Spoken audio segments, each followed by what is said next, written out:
Le président du Faso, le capitaine Ibrahim Traoré, s'ouvre une fois de plus à la presse nationale et internationale. Ce soir, nous allons donc avoir l'opportunité d'interviewer le chef de l'État sur sa vision, les trajectoires de la révolution progressiste populaire, les actions posées au quotidien pour la souveraineté, la liberté et le développement du Burkina Faso. Bonsoir, Monsieur le Président. Bonsoir. Merci de nous faire l'honneur de nous recevoir ici au Palais de Koulouba à Ouagadougou donc pour cette grande interview. Alors, chers téléspectateurs, le format de cet entretien est particulier. Au total, 10 journalistes vont se succéder par vague de 2 pour poser leurs questions au chef de l'État. 5 domaines sont concernés par les échanges. Il s'agit de la sécurité et de la défense, de politique et société, de la diplomatie et de l'AES, de l'économie et du développement, et enfin donc de la géopolitique régionale et internationale. Chaque pool donc de journalistes aura entre 15 et 20 minutes pour échanger avec le chef de l'État. Mon rôle ce soir est celui de modérateur chargé de la police des débats.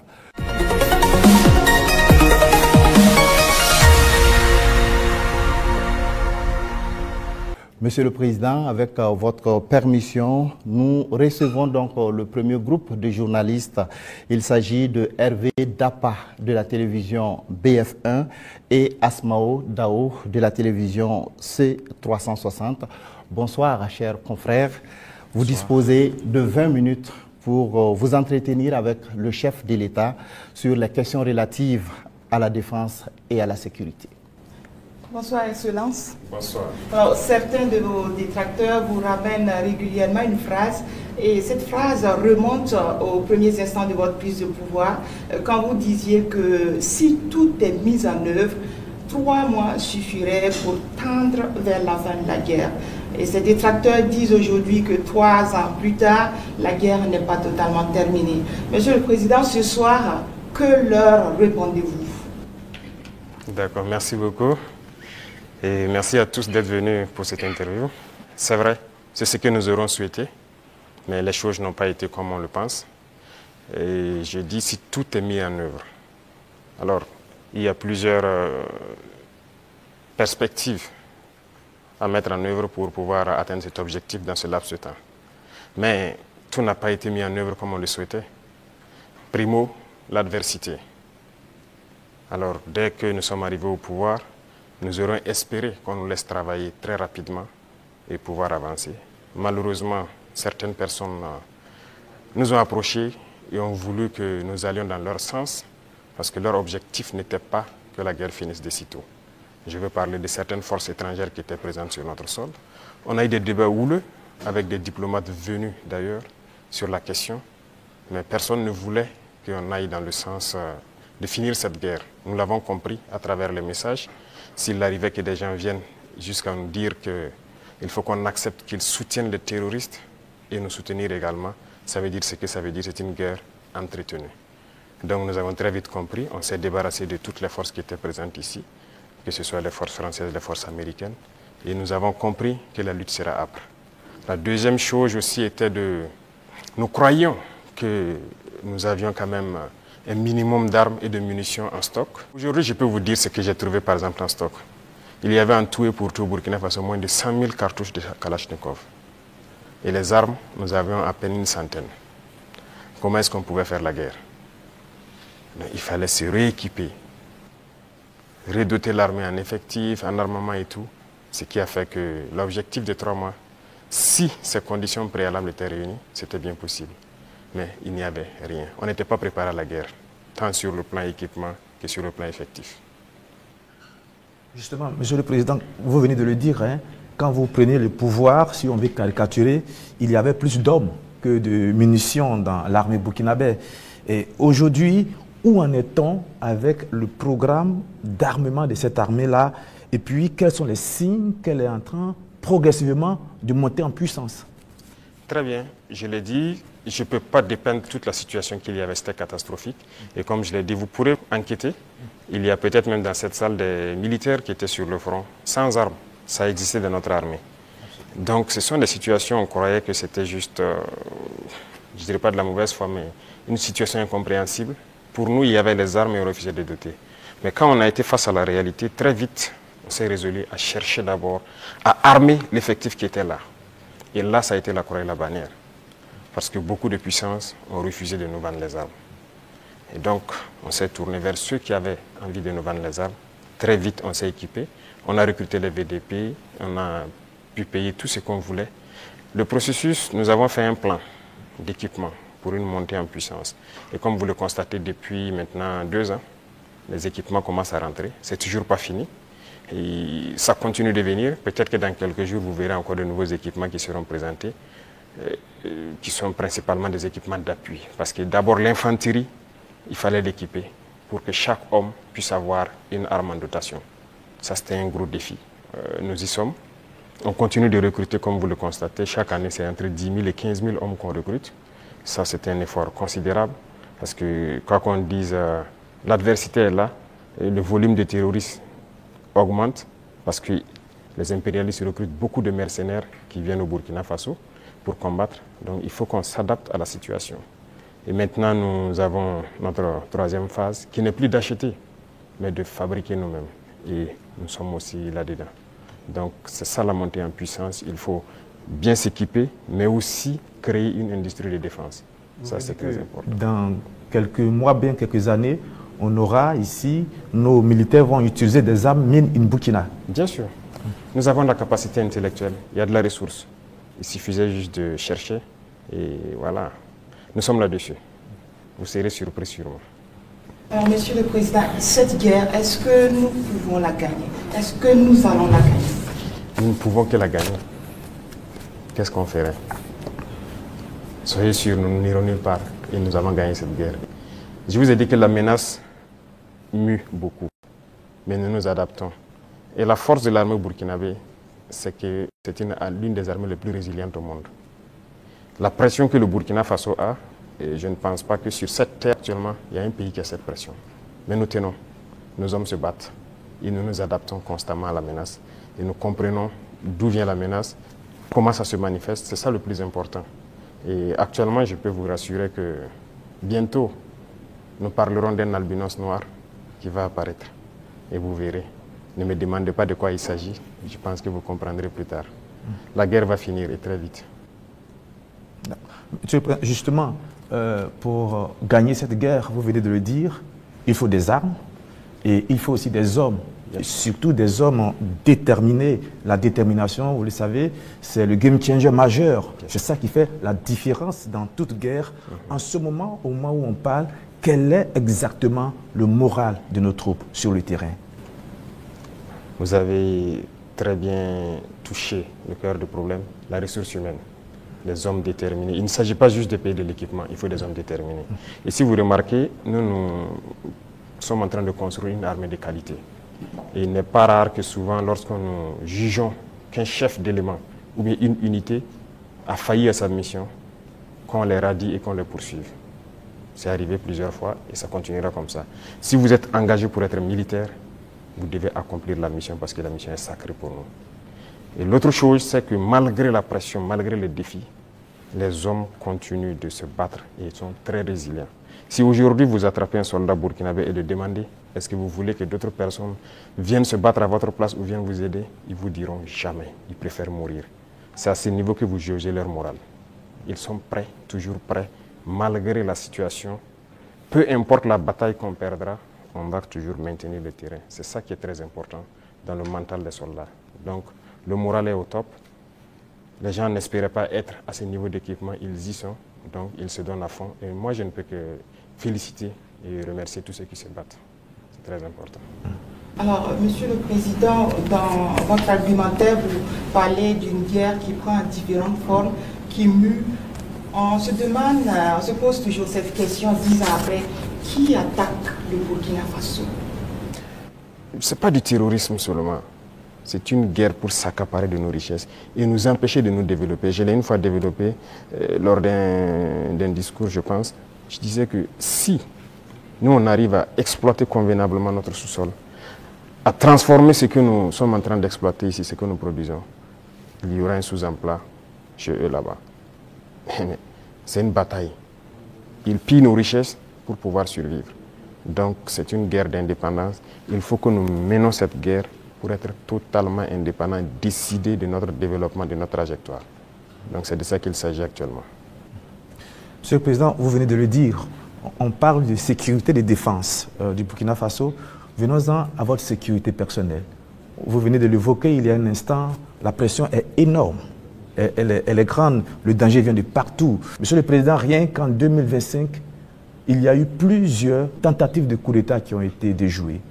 Monsieur le Président, est-ce qu'il vous arrive parfois d'avoir peur? Merci, je pense que c'est la seule force que j'ai. Je n'ai pas peur. Parce que j'ai confiance en vous tous. Ça, c'est la première chose.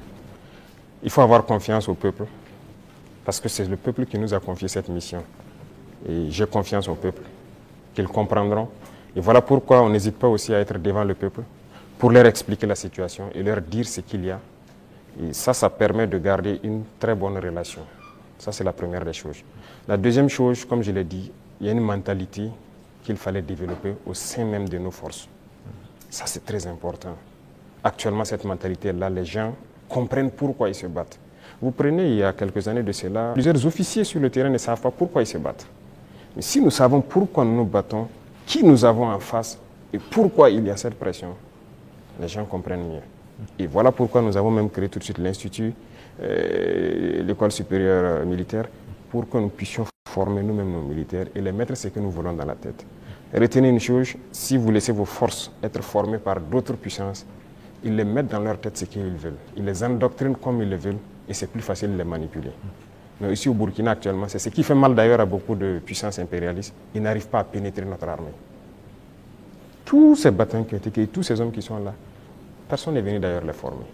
Nous sommes bâtis sur notre expérience terrain et nous les avons formés.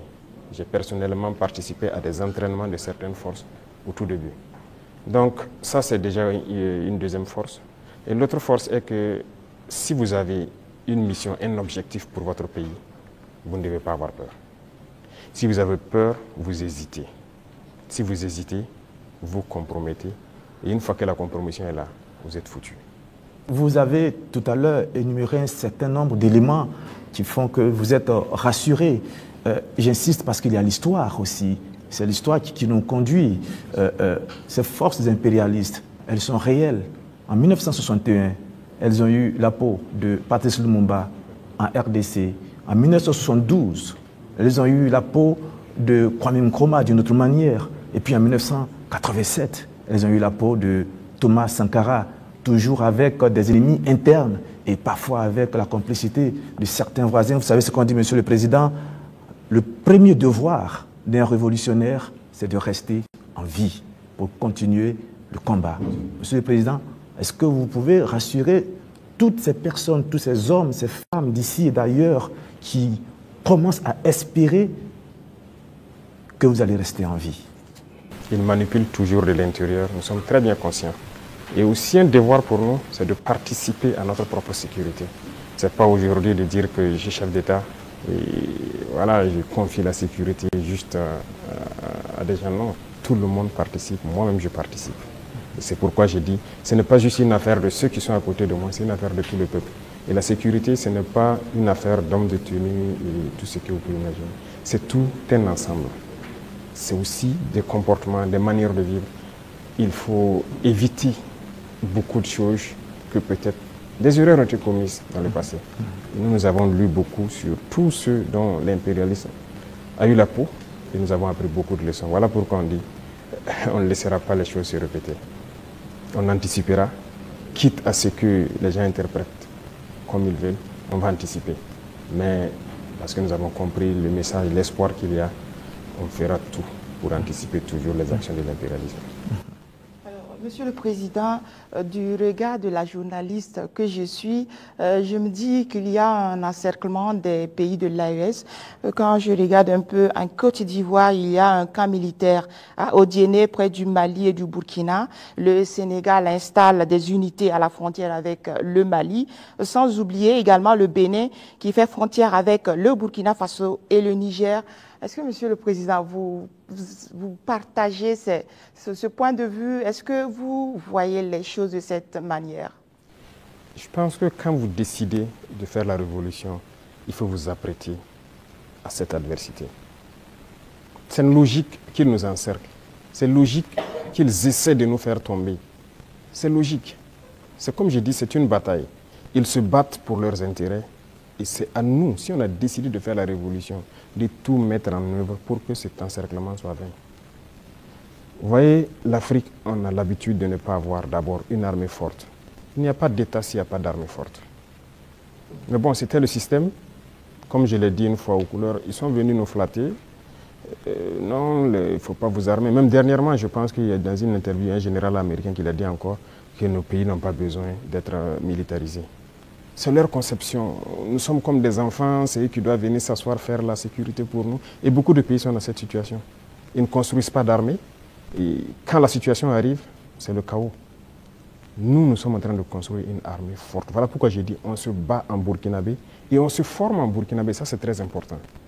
Avant, c'est quoi? Chaque fois, les forces étrangères, tout le monde vient pour former vos soldats. On vous prend comme des moins que rien. Aujourd'hui, beaucoup de forces étrangères cherchent à venir s'entraîner avec nous. Vous n'allez pas imaginer. Les plus grandes puissances cherchent à venir s'entraîner avec nos soldats. Mais ce n'est pas juste l'entraînement.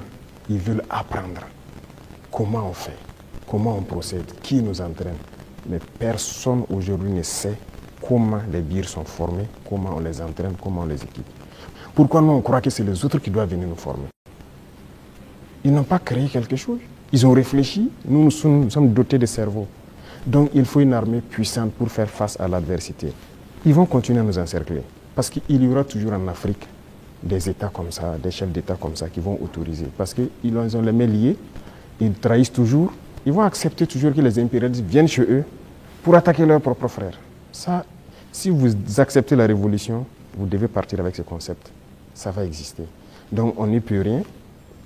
On fait avec, mais c'est à nous de nous préparer pour que l'encerclement soit nul, qu'ils ne puissent jamais atteindre leur objectif. C'est tout. Donc on fait avec. Tout récemment, la CEDEAO a tenu un forum des chefs d'état-major général des armées d'Afrique. Le Mali et le Burkina Faso n'y étaient pas, mais le Niger, si. On sent un manque de solidarité, vous qui êtes au sommet de l'État. Qu'est-ce que vous pouvez nous dire? Bon, pas un manque de solidarité. Retenez que c'est une confédération, ce n'est pas une fédération. Sur certains aspects, on fait beaucoup de choses, en tout cas en tandem, mais dans la charte, il est dit que des pays peuvent décider des relations et de ce qu'ils peuvent faire. On ne peut pas dire à tel pays de ne pas collaborer avec tel pays, non. On n'est pas à cette étape d'abord. On est en train de consolider la confédération sur les aspects, un bon nombre d'aspects de développement, de défense et de diplomatie. Et après, on va passer à la fédération. Ce sont des étapes. Donc, le Niger peut participer à des rencontres. La confédération, on ne se ferme pas. On fait des ouvertures, on côtoie tout le monde. Nous sommes très panafricanistes. On est vraiment ouverts à l'intégration, à tout ce qu'il y a, mais avec des principes. D'accord. Comme il s'agit de défense et de sécurité, on vous laisse une dernière question. Merci Sagnon, mais la question que je vais poser, pardonnez-moi, ne fait pas partie de la défense ni de la sécurité, mais de vos relations avec nous, les médias. Monsieur le Président, est-ce que vous avez un problème particulier avec les médias, donc avec nous les journalistes? Je dis cela parce qu'on a l'impression qu'il y a eu un malentendu. Je parle des médias nationaux, pas des médias internationaux dont certains sont tombés dans la poubelle depuis un certain moment. C'est un fait. Il n'y a pas des médias nationaux. On a l'impression qu'il y a eu un malentendu au début et il y a quelque chose, un brouillard comme ça qui est là. Comment vous analysez la situation, Monsieur le Président? Vous savez que je ne suis pas hypocrite. Il y a eu un malentendu. Il y a eu un brouillard au début. Mais aujourd'hui, je dois dire que je félicite beaucoup de médias pour leur travail professionnel. Il faut éviter de suivre le travail de l'impérialisme. Certes, beaucoup parmi vous ont été formés par eux. C'est ça, vous avez été à l'école du blanc, comme on aime le dire. C'est eux qui vous ont formé au journalisme.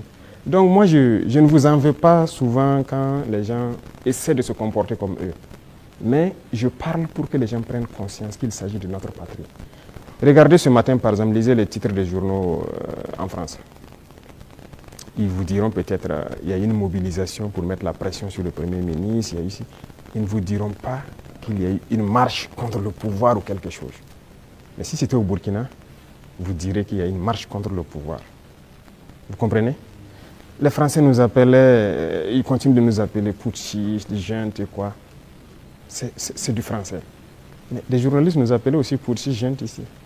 Pourquoi suivre les yeux fermés? C'est de l'esclavage toujours. Moi, je veux qu'on quitte cela. Chaque État doit se battre pour ses intérêts. Les journalistes se battent pour leurs intérêts. Pourquoi nous, on ne doit pas se battre pour nos intérêts en Afrique? Donc c'est ça, ce n'est pas uniquement les journalistes. J'en veux à certains intellectuels qui sont sur les plateaux de télé en Afrique aussi. Quand ils prennent la parole, vous posez des questions, mais est-ce qu'il est africain? Ou bien génétiquement, il n'est pas là, quoi. Il n'est pas avec nous. C'est une réalité. Un retard. Oui, il faut se décoloniser les mentalités, les manières de faire. Chacun doit se battre pour sa patrie. Vous pouvez avoir une information qui est peut-être vraie et juste, mais vous décidez de ne pas sortir l'information. Parce que ça peut porter préjudice à la défense nationale, à la sécurité, à la cohésion, et ainsi de suite. Ça, c'est une décision souveraine, parce que vous voulez préserver votre pays. Mais on ne dit pas seulement dès qu'il y a une information, il faut la sortir. Non, ce n'est pas comme ça. Et très souvent, les journalistes, comme on aime le dire, le train qui vient à l'heure, ça ne les intéresse pas. C'est le train qui est en retard. Vous le savez, Monsieur le Président, donc vous nous comprenez de temps en temps. Ah oui, mais il faut éviter ça. Moi, je veux maintenant que vous vous intéressez au train qui vient à l'heure. D'accord. Je voudrais vous laisser avec une phrase qui est la devise d'un grand club européen. C'est celle-là: notre maillot peut être tacheté de sang, de boue et de sueur, mais jamais de honte. C'est tout ce que je vous souhaite, Monsieur le Président. Merci beaucoup. Merci grandement. Nous abordons donc le volet politique et société de cet entretien et nous recevons pour cela Mathieu Somda de Radio Burkina et Colette Kombari de la télévision Impact TV.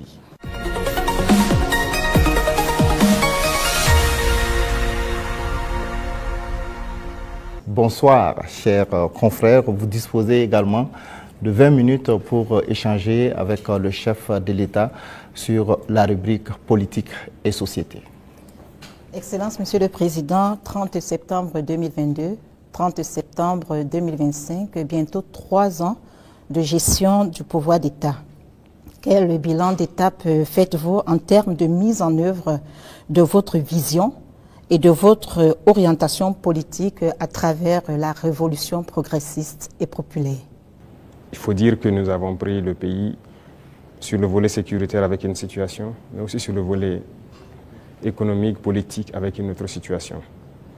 Retenez qu'il y avait beaucoup de réformes à faire. Tellement de réformes qu'on ne pouvait pas les énumérer en un coup. Et donc, nous avions une idéologie que nous avons commencé à mettre en œuvre, la révolution, jusqu'en avril dernier où on l'a proclamée officiellement. Et qui dit révolution, il s'agit de révolutionner tous les domaines de notre vie. Parce que on ne peut pas continuer à faire la même chose qui se passait et espérer avoir un autre résultat. Si nous étions dans la continuité, je pense que c'est mieux qu'on laissait les politiciens continuer leurs choses, mais nous avons voulu rompre. Et la rupture nécessite beaucoup d'engagement. Dieu merci, le peuple a compris, les gens ont compris qu'il fallait rompre. Que ce soit en termes de comportement, de pratique, que ce soit en termes de gouvernance, que ce soit en termes d'économie, de commerce et tout ce qui va avec. Et tous les jours, je peux vous dire qu'on continue de découvrir. Parce que le système qui était en place, moi j'aime caricaturer pour dire que c'est comme un gros nœud que nous avons trouvé. Quand vous défaites un autre apparaît. Quand vous défaites un autre apparaît. Donc il y avait beaucoup de maux dans notre société que nous sommes actuellement en train de résoudre. Et Dieu merci, je peux dire que plusieurs choses ont été lancées. Et le bilan, pour moi en tout cas, c'est satisfaisant, même si je pense qu'on peut faire encore plus d'efforts. Voilà. Et si vous souhaitez, domaine par domaine, vous pourrez me poser des questions, parce qu'il y a beaucoup de choses qui ont été entamées. Excellence, la révolution populaire progressiste, il y a eu des explications certes, mais les Burkinabés veulent davantage comprendre quel est le contenu de cette révolution. Le contenu exact, comme je l'ai dit une fois, je ne le dirai pas. Si vous permettez à tout le monde de connaître les détails de ce que vous voulez faire, on peut anticiper sur votre action. Mais nous avons dépeint voilà, les gros points pour que les gens puissent comprendre où nous allons. Alors, si vous remarquez, dans le modèle même de gouvernance, la lutte contre la corruption et la bonne gouvernance, il y a d'abord l'exemple que les gouvernants doivent donner. Et comme je dis, vous ne pouvez pas être là, une catégorie de Burkinabés, parce qu'on vous a confié des postes. Vous, c'est le choix entre les bons whisky et les bons champagnes. Pendant que des femmes meurent en allant chercher l'eau à la rivière, elles se noient ou quelque chose, ce n'est pas possible. Donc, il y a cette idéologie-là qu'il faut avoir pour pouvoir avoir une société de justice. Tout le monde doit pouvoir avoir accès, par exemple, à l'eau potable. Vous ne pouvez pas, vous, manger comme vous voulez, faire le choix des repas et jeter ce que vous voulez à la poubelle, pendant que d'autres ne peuvent pas avoir un seul repas. C'est ce qui nous a amené à lancer des initiatives dans l'agriculture, par exemple, parce que notre population est en majorité agricole. Mais pendant longtemps, on se rend compte qu'ils sont délaissés. Ce n'est pas nos terres qui sont pauvres, ce n'est pas qu'ils n'ont pas la capacité de travailler. Mais il fallait les donner aussi ce souffle-là, ce qui nous a amené à créer des initiatives. Aujourd'hui, je pense que le plus important pour moi, lorsque vous rentrez dans les campagnes et que vous posez des questions aux cultivateurs, ils peuvent vous dire que franchement, voilà, ils se sentent bien maintenant. Ils cultivent, il a de quoi se nourrir, et le surplus, il le revend généralement à la Sonagest qui paye, qui fait un stock de sécurité.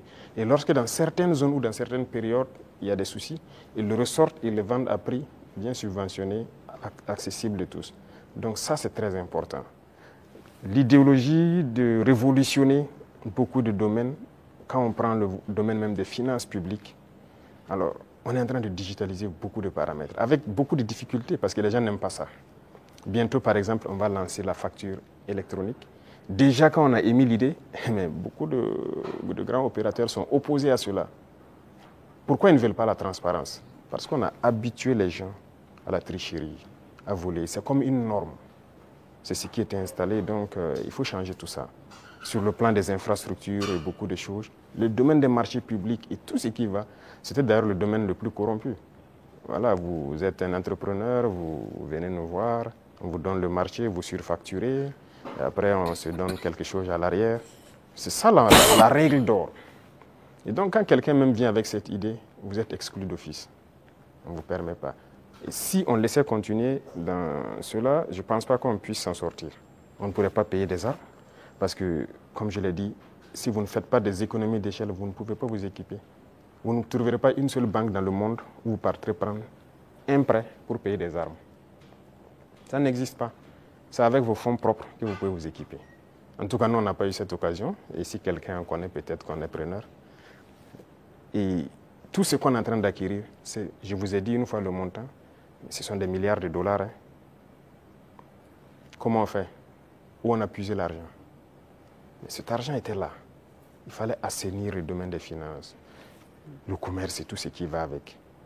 Et le fonctionnement de nos sociétés d'État, vous avez pu remarquer cette année les résultats de 2024 qui sont au-delà. 2025 est encore meilleur que 2024. Je prends le domaine des hydrocarbures où dès 2023, nous avons fait d'énormes progrès. Avant, c'était des subventions de l'État. Ça veut dire qu'on collectait encore des impôts pour subventionner la société, pour payer le surplus, le manque à gagner et tout ça. Mais maintenant, la société n'est plus dans cette situation. On a épongé toutes les dettes de la société et elle commence à faire des marches. Mais c'est parce qu'il y avait la corruption dans le milieu. Donc il y a tellement de situations, je ne peux pas tout citer. Et donc il faut révolutionner ce domaine aussi par la digitalisation et tout ce qui va avec. L'administration en gros, tout est en train d'être digitalisé pour que les gens n'aient plus accès à l'argent liquide qui circule et que les choses soient transparentes. Vous qui demandez le service, vous savez à quoi ça correspond et vous savez où votre argent part. Les infrastructures, vous êtes témoins aussi, qui sont vraiment un problème crucial. On est en train de révolutionner tout. Donc c'est l'esprit comme ça, de changer de paradigme, faire ce qu'on n'avait pas l'habitude de faire. Donc comprenez ça par cette phrase. Excellence, Monsieur le Président, on est entré dans la révolution progressiste et on y va. mais il y a cette tranche de la population, le politique, qui œuvrait avant. Quelle peut être la place donc de ce politique actuellement dans cette révolution? Je ne vais pas être hypocrite encore. Si c'est cette mentalité politique, ils n'ont pas de place dans la révolution. C'est opposé. Regardez comment le Burkinabé était. Puisque pendant 27 ans, bon, plus de 27 ans de règne de Blaise et même le pouvoir du MPP, ça continue dans la même politique. Et cette politique, notre génération est née dedans. Donc on est né et les gens ont grandi avec une mentalité. Si tu ne connais pas quelqu'un, tu ne peux pas avoir accès à certains services. Ce qu'on appelle les deals. Tout le monde a évolué avec cet esprit de deal, de corruption, de tout. C'est dangereux, mais c'est la politique qui a mené ça. Parce qu'il y a des entrepreneurs politiques, vous avez entendu parler de ça. Les jeunes qui se lèvent parce qu'ils savent parler, ils savent flatter. Et c'était quoi la politique? C'est quoi la politique en Afrique? Il faut dire la vérité. Quelqu'un qui a l'art de mentir, de tromper, de flatter. Vous voyez tous les vices. Si vous regroupez tous les vices, vous êtes un bon politicien. C'est la réalité. Nous, au village, quand on voit quelqu'un qui est un trompeur, il ne dit pas la vérité, on dit, lui, là, c'est un politicien. C'est comme ça on disait. Donc, il faut que cette mentalité change. Beaucoup ont changé. Beaucoup ont compris, ont changé et marchent avec nous. Maintenant, ceux qui veulent rester dans leur radicalisme politique ancienne, là, ils n'ont pas de place. Ça, on ne va pas se mentir. Sinon, qui ne faisait pas la politique au Burkina? Mais c'est le même peuple. Mais c'est parce qu'on a parlé, ils ont compris, et par les actions, ils voient, ils ont compris, que les gens commencent à changer de mentalité. Et nous voulons changer définitivement les mentalités pour que personne ne pense qu'il faut d'abord appartenir à tel parti pour bénéficier d'une route, il faut appartenir à tel parti pour avoir un forage. Non. Tout le monde au Burkina doit bénéficier des bienfaits de la nature du Burkina et du travail du gouvernement. Donc la politique, moi je disais que la manière de la faire, ça divise. Et ça donne des avantages particuliers à un groupe et l'autre groupe n'a pas d'avantage. Donc non, il faut qu'on arrête ça. Donc beaucoup ont changé, beaucoup. Il y en a qui sont dans des postes de responsabilité. On nous interpelle même que non, lui là, il a milité dans tel parti. Je dis aux gens, non, on n'est pas là pour diviser. On est là pour unir. Tant que la personne a compris et veut faire le travail comme on le veut, on le met. Comme il y en a aussi qu'on a responsabilisé à des postes, et 2 mois, 3 mois, vous avez vu qu'on les a cherchés. Parce que s'il vient et qu'il continue de vouloir faire la même chose qu'il faisait, on va te chercher et on va te punir. Donc c'est un changement de mentalité que nous voulons. Tous ceux qui changeront de mentalité sont les bienvenus dans le bateau. Mais si vous voulez continuer à fonctionner comme la politique ancienne, vous n'avez pas de place dans la révolution. Excellence, vous l'avez dit plusieurs fois, il faut de l'ordre et de la discipline pour le développement du FASO. Le recyclage des jeunes a déjà commencé. Comment enrôler les autres couches de la société? Voilà, très bien. Ce programme, c'est un vaste programme que nous n'avons pas voulu détailler. Mais j'en ai parlé une fois lors d'un de mes entretiens, qu'il y a un vaste programme en cours. Il faut commencer. En fait, les jeunes, c'est bien, mais ce n'est même pas eux notre cible, ce sont les plus petits. Les plus petits, c'est eux notre cible. Après la mort de Sankara, vous avez suivi, on a cherché tous les travailleurs des garderies. Certains même sont décédés, malheureusement. Mais les garderies se sont fermées. C'est le privé peut-être qui se débrouille, qui ouvre quelques maternelles et tout. Et bon, l'école est devenue autre chose. Vous savez, si vous voulez une société qui va être combative et compétitive demain, il faut miser sur les enfants. Aujourd'hui, moi j'ai séparé les 2 ministères pour que le ministère de l'enseignement de base prenne en compte ce volet. Vous voyez, on a lancé dans le concours normaux beaucoup de recrutement pour l'encadrement de la petite enfance. Mais on vient de lancer encore de manière exceptionnelle ceux qui ont déjà été formés, qu'on veut recruter pour que cette année, on commence un certain programme. C'est eux la cible. Et on va y arriver. Nous avons un programme pour qu'on puisse commencer une certaine éducation patriotique, civique au niveau des plus petits. Et une fois que c'est ancré là-bas, nous avons de bons citoyens demain. La jeunesse aussi, on le fait avec. Les bacheliers, on les a fait rentrer en immersion. Ils avaient peur au début, mais je pense qu'ils ont compris beaucoup de choses. Ils doivent être plus solidaires, humbles. Ils doivent comprendre le Burkina. Parce que quelqu'un qui est né, excusez-moi, à Ouaga 2000 ici, qui est dans... Voilà, il dort dans le lit qu'il veut, il se plaint même que le matelas n'est pas bien. Le matin, il a le choix du petit déjeuner, ce qu'il veut. À l'immersion, il dort par terre, sur la natte. Il comprendra qu'il y a d'autres Burkinabés qui dorment par terre. À l'immersion, il n'a pas le choix du petit déjeuner.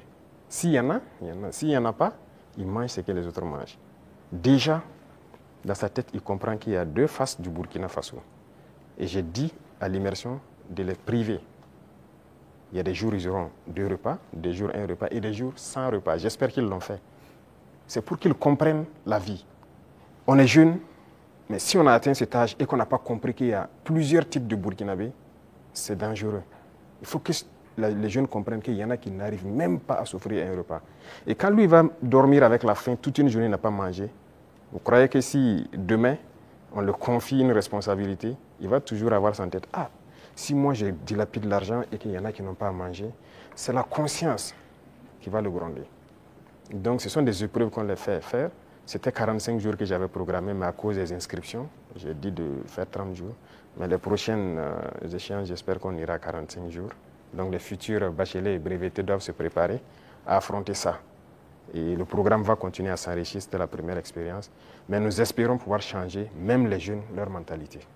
Excellence, en Conseil des ministres, la décision de réformer la loi agraire et foncière, le statut des chefs coutumiers et traditionnels avait été adopté. Quelles sont les motivations? La réforme agraire était nécessaire. Vous savez combien de conflits sont nés dans cette question des terres? Il y a des villages qui se sont machetés, des familles se sont divisées à cause de la question des terres. Il faut que l'État prenne ses responsabilités. Mais si vous hésitez, parce que vous avez peur de déclarer ça, que des gens vont se sentir frustrés ou pas, c'est pourquoi la révolution est la bienvenue.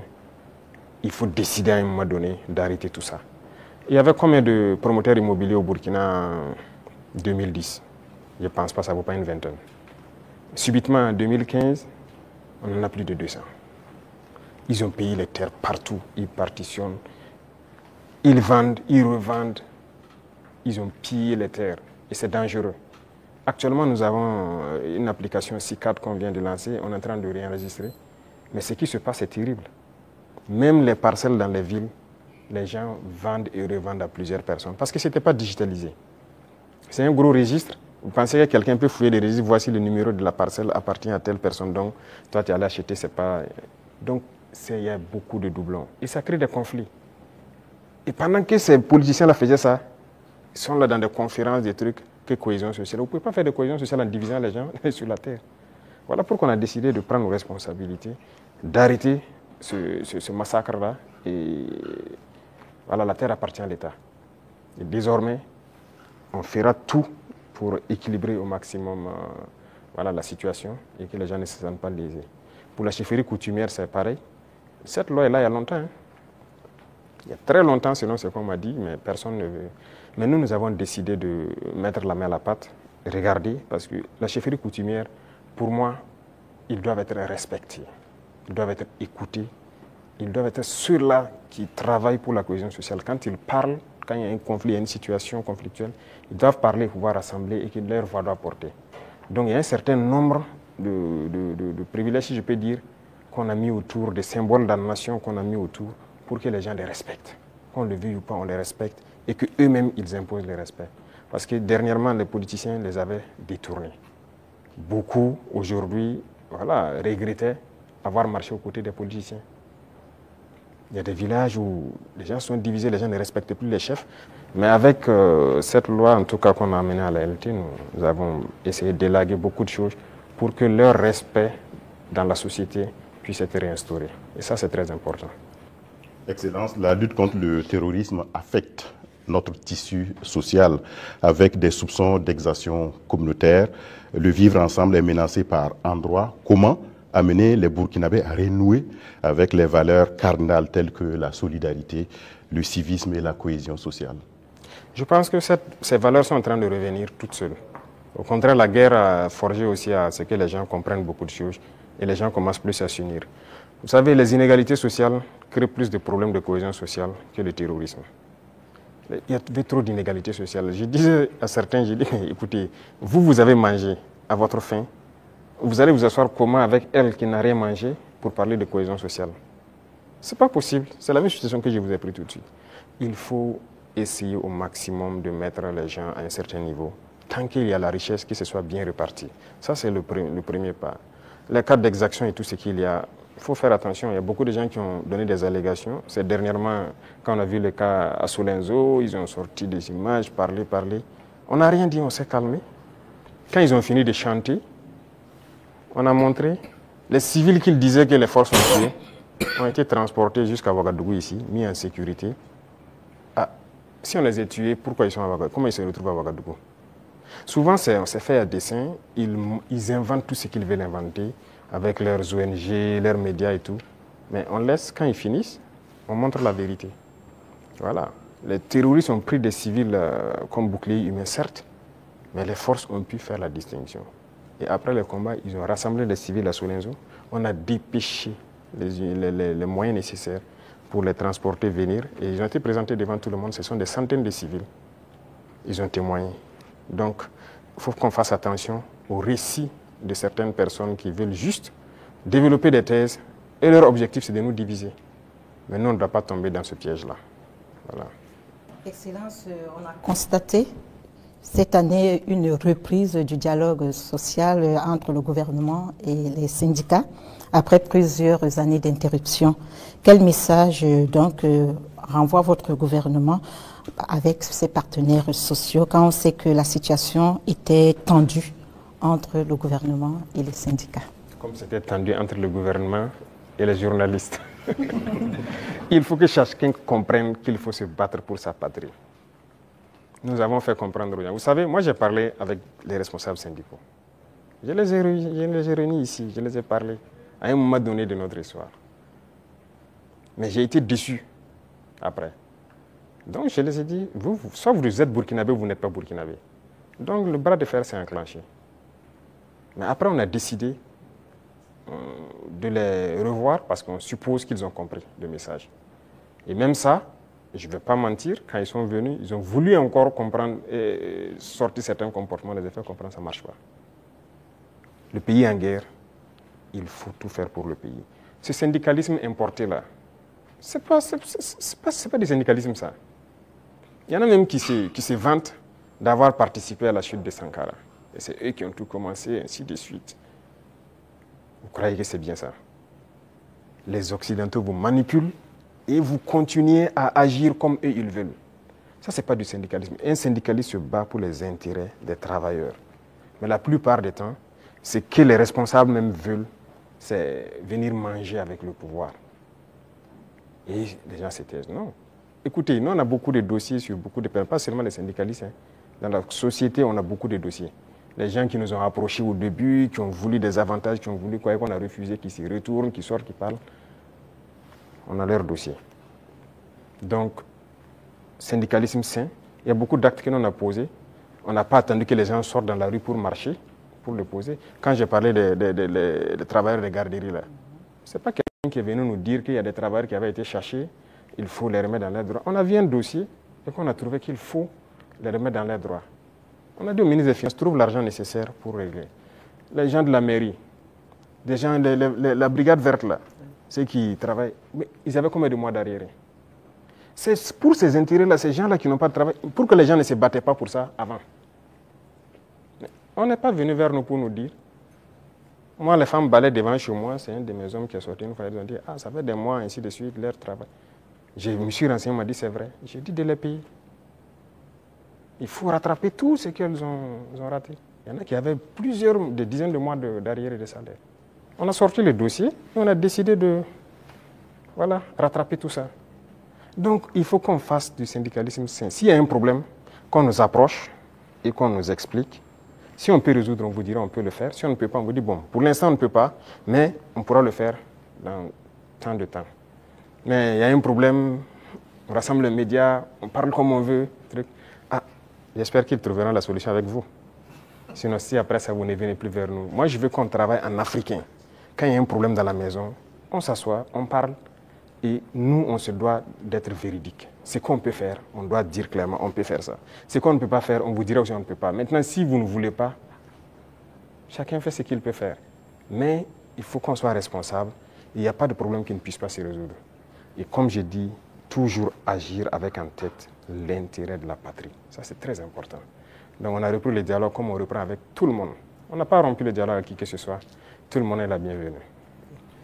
Merci, chers confrères. Le temps imparti donc à cette rubrique est arrivé à échéance et même largement dépassé. Nous disons merci donc pour cette série de questions consacrées au volet politique et société.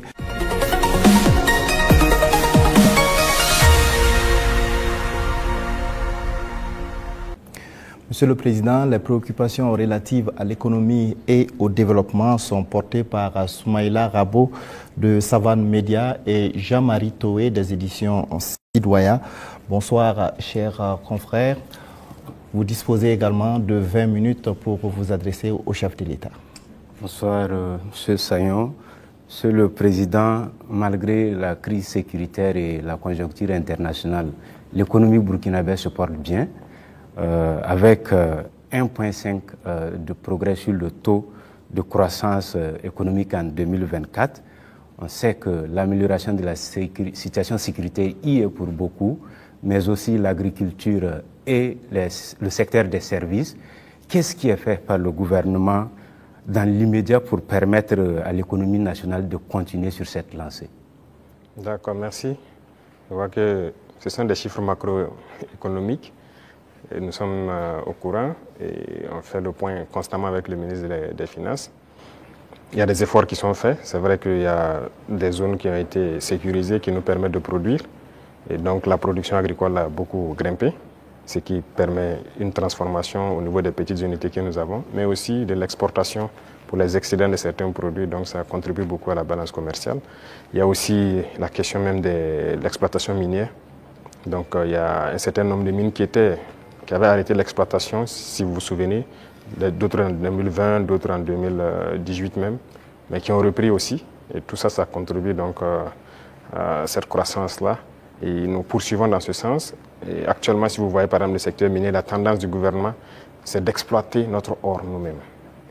Donc il y a des mines qu'on vient de reprendre le contrôle, et on continuera à reprendre le contrôle petit à petit, ou à co-exploiter avec les sociétés qui sont déjà là. Parce que la règle, c'était quoi?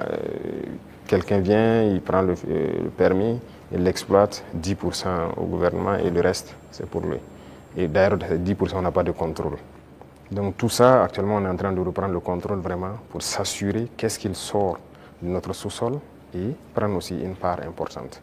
Donc tout ça contribue donc à la croissance économique, vu aussi les initiatives qu'on a lancées dans le domaine agricole. Beaucoup d'autres spéculations ont été donc financées et ça permet en tout cas une bonne croissance. Mais pour moi, le plus important, c'est quand souvent le ministre des Finances apporte les chiffres, il dit bon, c'est très bien, mais j'envoie quelqu'un, va au marché, tu vois, ce qu'on appelle Anampa Moré. Ça coûte combien une boîte de maïs, ça coûte combien une boîte de mil. Et va aussi dans tel, je prends les informations. Si le coût a baissé, on sait qu'il y a un impact sur la population. C'est ça qui est le plus important. Donc ce travail, on le fait constamment et les services de renseignement même sont mis à contribution pour qu'on ne dise pas un chiffre macroéconomique qui a une croissance de voilà, 1,5, mais qu'il n'y ait pas d'impact au niveau donc, des couches vulnérables surtout. Donc on continuera cette progression, s'il plaît à Dieu. Monsieur le Président, si la volonté c'est de soulager davantage le panier de la ménagère et améliorer le pouvoir d'achat du consommateur, peut-être faut regarder du côté de la SONABI, la Société nationale burkinabé d'hydrocarbures, que vous avez trouvé déficitaire en fin 2022 et qui est aujourd'hui pratiquement sur liquide, parce que c'est la championne des sociétés d'État. C'est la moitié des bénéfices de 2024 réalisés par les sociétés d'État. Est-ce qu'il ne faut pas maintenant diminuer le prix du carburant? D'accord, merci. Je pense que c'est une des questions que les gens peuvent se poser. C'est très bien, on a fait des progrès, mais quand est-ce qu'on a équilibré et qu'on a commencé à avoir des bénéfices? Qu'est-ce qu'on a fait? Ça, c'est très important à comprendre. Et l'autre chose, c'est que est-ce que ces bénéfices ne participent pas à quelque chose d'autre au profit donc, des populations? Je prends un exemple. On est en train de créer des brigades de construction des routes au niveau de chaque région. Vous voyez notre réseau routier, déjà ce qui est existant est dégradé, même la RN1, si vous quittez ici jusqu'à surtout la zone de Kokologo et tout ça, c'est carrément dégradé. Ça veut dire qu'on a un besoin important d'investissement donc, dans le secteur des infrastructures routières. Et la SONABI doit participer beaucoup. Je viens de leur confier cette nouvelle mission parce que le carburant qui va ravitailler les différentes brigades, même le bitume et tout ça, la SONABI va devoir s'en charger. Si on baisse, le rythme va baisser. Mais vous voulez qu'on aille vite ou pas? Et il y a aussi une question de, je ne dirais pas de comparaison. Vous voyez, le carburant se retrouve moins cher au Burkina que certains pays côtiers. Nous, on part chercher le carburant là-bas, on fait le transport jusqu'au Burkina, mais c'est moins cher par rapport à ces pays. Vous pouvez expliquer ça? Si on doit monter à leur niveau, on fera beaucoup de marge. Et là même, je peux vous dire qu'on pourra bitumer beaucoup plus de routes qu'on le pense. Mais on garde toujours comme ça parce qu'on veut aller vite.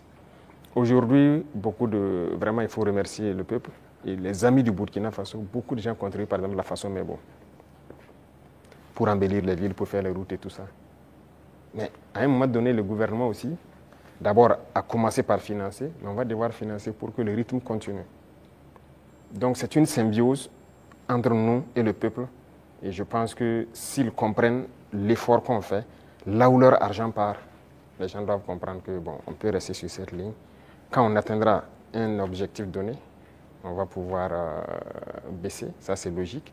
Personne ne va être riche et vouloir que ses enfants vivent dans la misère, si je peux dire ainsi.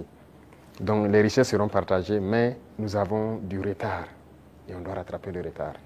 Tout de suite, par exemple, je vous disais qu'on ne peut pas continuer à payer l'équipement militaire, il faut qu'on produise. Et pour produire, vous avez besoin de construire des usines. Vous n'irez pas quelque part demander un prêt pour construire une usine de ce genre ou quoi. Non, personne ne va vous donner ça. Même les équipements qui constituent même l'usine, personne même ne veut vous vendre. Donc ça, c'est à l'interne. Il y a beaucoup de choses qu'on fait. On ne vous donnera pas de prêt pour ça. Et regardez tous ces équipements de façon ou quoi. C'est combien de milliards? Ce n'est pas le prêt de quelqu'un. C'est l'argent du contribuable. Donc ce sont des choses, nous-mêmes on a souhaité pour aller vite. Vous croyez que si j'avais un prêt de 200 milliards en 2023, moi j'équipais tout le Burkina Faso en 2023? Mais personne ne veut vous donner des prêts sur ce volet-là. Donc finalement, c'est l'argent du peuple qui équipe le peuple. Donc il y a beaucoup de domaines, on le fait nous-mêmes. Et donc ça a besoin d'un minimum de sacrifice. Quand on va atteindre le niveau, ne soyez pas surpris. Dès qu'on se sentira que voilà, on peut le faire, on va le faire. Alors, Excellence, dans le secteur des infrastructures, avec l'ONBA, Faso Mebo, tout comme dans les industries avec Faso Kosam, les usines de tomates, la SM Sosiko, les mines, l'État est de plus en plus présent. Est-ce que l'État n'est pas en train de se substituer au privé? Ah, ça c'est une très bonne question. Alors, il faut faire un choix. Ça, c'est une chose. Et l'autre chose, il ne faut pas voir ça comme ça. Le privé a toujours des domaines d'activité. Mais il faut avoir cette capacité de s'adapter. Il y a des choses qui doivent revenir à l'État. Mais c'était donné au privé. Pourquoi? Bon, nous, on n'a pas d'élection à financer, on n'a pas de compte à ouvrir ailleurs pour sécuriser quoi que ce soit. Ça ne nous intéresse pas tout ça. Donc, ça fait que nos rapports avec le privé sont de plus en plus sains. Chacun fait ce qu'il doit faire, paye ses impôts qu'il doit payer. Et nous les disons chaque fois de s'adapter. Quand on prend le secteur minier, moi j'ai rassemblé les opérateurs, je les ai dit, investissez dans les mines. Beaucoup n'ont pas compris. Il y a un en tout cas qui a commencé à investir. Et je pense que dernièrement, je l'ai reçu, on a dit que moi je l'ai ouvert les yeux, qu'il ne savait pas qu'il y avait l'argent là-bas. Pour lui, c'est l'import-export. Il dit l'import-export, vous ne faites que sortir nos devises. Et le peuple ne travaille pas. Ça, c'est un exemple. Donc, il est en train de se muter un peu. Moi, le ministre de l'Agriculture, vous vous souvenez, il a fait des sessions à Bobo, il a rassemblé les opérateurs économiques quand on voulait lancer les Bagré-Pôles et tout ça, la relance de l'activité, l'offensive. Mais je peux vous dire aujourd'hui, personne n'a investi.